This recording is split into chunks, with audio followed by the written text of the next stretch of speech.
Hey, it's a new day, and I just wanted to come in here and share some thoughts about living in this phase of life called menopause and how lifting heavy and doing yoga can help you navigate that. So, my story is about 2 years ago, I started to go through perimenopause, and I experienced some extreme changes in my skin and my body, and I developed these very itchy hives all over my body. And at the time, I was running very regularly. In fact, I think I was doing a streak run where I was running at least a mile every day. I enjoyed running. I did that mostly for my workouts, did some strength, but not regularly. I just really enjoyed the running, just running all the time. And when I started to have these hives, I stopped running, basically because I thought that it was a histamine reaction in my body and that I couldn't tolerate the histamines that were released with physical activity. That's what I kind of diagnosed myself with before I knew what they were.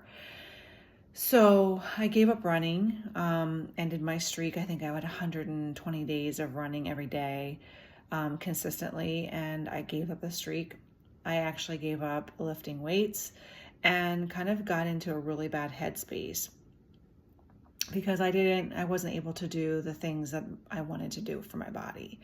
Very active person, and as I got into my 50s, I felt like I needed to be more active because our bodies start to break down a little bit when we get older if we don't keep them moving with intention. So I was getting into a really bad headspace, and I felt very depressed and very alone and misunderstood in a lot of ways because no one around me was actually talking about this. So I turned to yoga as a way of clearing out the headspace that I had going on, and it was a very positive and uplifting experience for me to do yoga. And it was one of those things where it was just me and the mat and what my body could do at the time, and it triggered something inside of me to kind of tap into that part of me that I hadn't. I'd done yoga in the past, just, random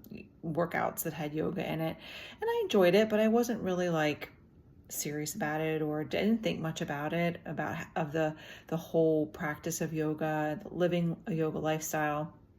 So for me to get the peace and the physicality from yoga at the time when I was feeling really bad about myself, that was my best experience, I would say, with yoga.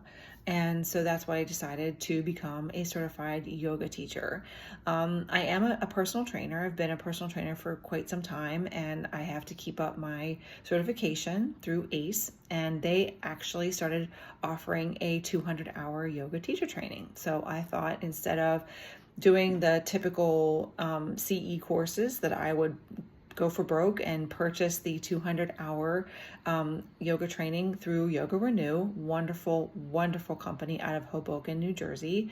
Great instructors. The owners there are wonderful. Anyway, I've been working on it, as well as going to school, as well as working full-time, as well as becoming a certified yoga teacher for kids. So I've been really busy volunteering, doing all these things. So kind of got in the back of my mind for a little bit. And when I ended my class, I started to dive into getting serious about completing this 200-hour training.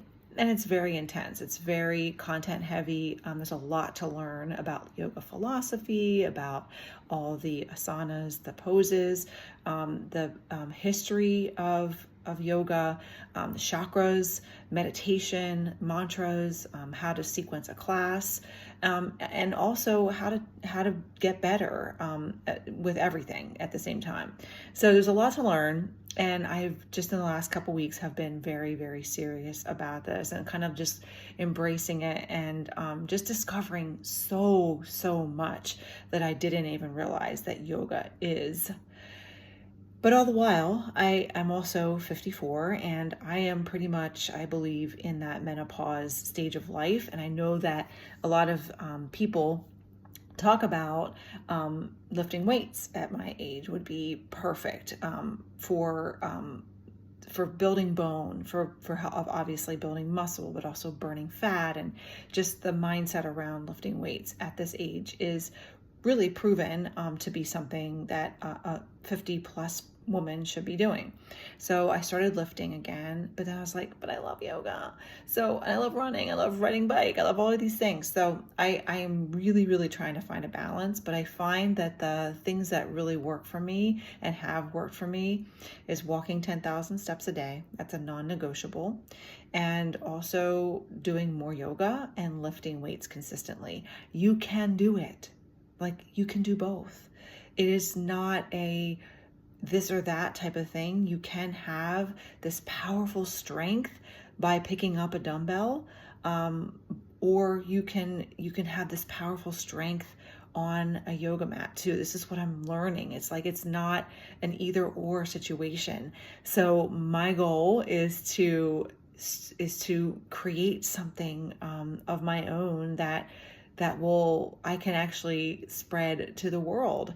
I'm not certified yet, but I'm getting there. Hopefully by the end of the summer, I will have my 200-hour certification, and I'll be able to create some great classes that I can share with everyone that I love, because if you love something and it works for you, you want to share it. So today's video, it is coming up on 7 minutes already, giving you a little history. I just want to kind of share a little bit about my yoga practice and what yoga means to me.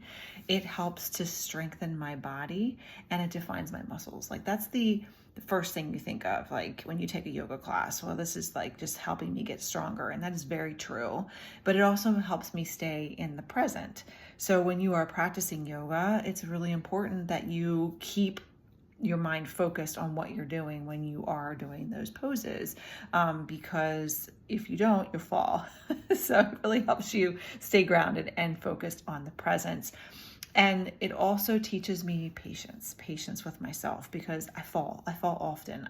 My balance is not the best. It's getting better every day. When I show up on my mat, my balance gets better, but there are days when I don't feel as strong. And that is part of this life that I'm in right now. And it's okay, but it helps me have patience, which is huge. And I can take it off the mat too, being patient with myself through all the things, like in my job, in my relationships, in my just being a better human.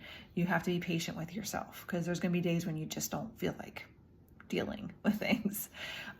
Letting go of perfection. That's another one. I am not perfect. I'm not the perfect yoga instructor. I don't think I ever will be, because no one's perfect. And so I think that there was a time in my life where I felt like I had to live up to somebody else's expectations, or to look like the perfect yoga instructor, or to talk like the perfect yoga instructor. I'm not going to use big words in my classes. I'm not going to use, all the Sanskrit terms for everything. I'm going to do my classes the way I feel aligned with myself. And I believe that's part of being yoga, is that you show up as your authentic self. So letting go of that perfection is how you do that. Yoga helps me shape my mindset to a more positive mindset, a can-do mindset, because there are poses that I couldn't do 6 months ago, but now I can. And it just helps me create that sense of I can. So it helps me tremendously with my mindset. It challenges my body, my mind, and my soul. Learning a lot of things about the reason why we want to practice yoga, and not just practice the poses in yoga, but practice being more yogic in your life by treating everyone with kindness, by showing up authentically, by just being generous with your time and your talents. I mean, I think that's just something we should all learn to do more of. It creates an inner calm, helps me breathe through stressful situations. It lets me let go of my emotions and surrender to them. It allows me to know that there's some days where I'm just going to be angry, and that's okay. There's going to be days where I'm going to be sad, and that's okay. So it lets me just connect to my emotions and work through them. It gets me a total awareness of myself and what matters to me. I'm letting go of what no longer serves me. And that's been a big one for me, letting go of the people, the places, the things, the activities that no longer are aligned with me. And that includes clothing that I wear, the things that I listen to, the books that I read. All these things change with different seasons of life. And I think that letting go and also creating space for new things is so important. And yoga also provides a great guide in which we should just live. And I'm learning more and more about that every day. The final thing that it is teaching me is that it lets me leave my ego at the door, meaning I don't need to be this, superstar person. I think there was a time in my life where I was trying to compete with this person and that person and looking around about what everybody else is doing. And I finally just realized that's your ego talking. Not being able to complete a pose on the mat and getting upset with yourself. That's your ego talking. Not going for a job because you don't think you're worthy. That's your ego talking. Like, everything has to do with your ego. So when you let go of that ego and you just realize that you're going to be who you are and stop fighting it, I think that is another great lesson that yoga teaches me. It's not just about the poses. It's not just about the mat. What you do on the mat, yes, that is beautiful, and it helps the body be stronger and fitter and feel better. But there's so much more about yoga that people don't even realize. And when you combine that with walking every day and pumping some iron at the gym, that is a boom. That is a triple threat of health. Both for the spirit, the mind, and the body.